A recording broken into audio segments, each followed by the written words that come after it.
yako kuanzia juu mpaka chini. Mimi naye tunaendana? Tunaendana? Kwanza wewe Karola haniwezi kwa lolote, sio kwa sura wala sio kwa shape. Sijui mmenielewa? Mnanielewa eh?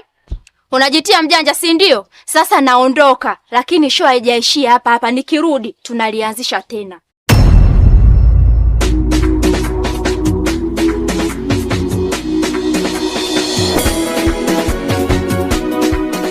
Kama umeshindwa kumkomesha bwana wako utaniweza mimi. Na kama undugu ufe mpumbavu mkubwa, nenda ukamwone miguu yake. Naona semaje?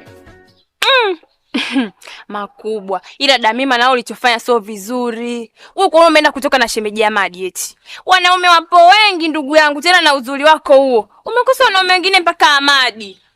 Wewe, hiyo ni aibu. Mimi mwenzi hapa nilikuwa nimejikaza tu. Ila kama ugomvi ungeanza niko hapa na mimi ningekushambulia.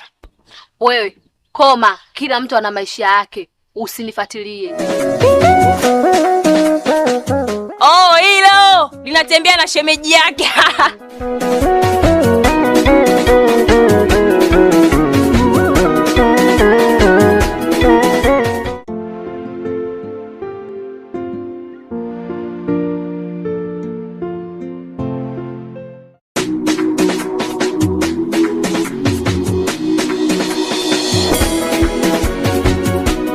Fanya basi ufike haraka maana njaa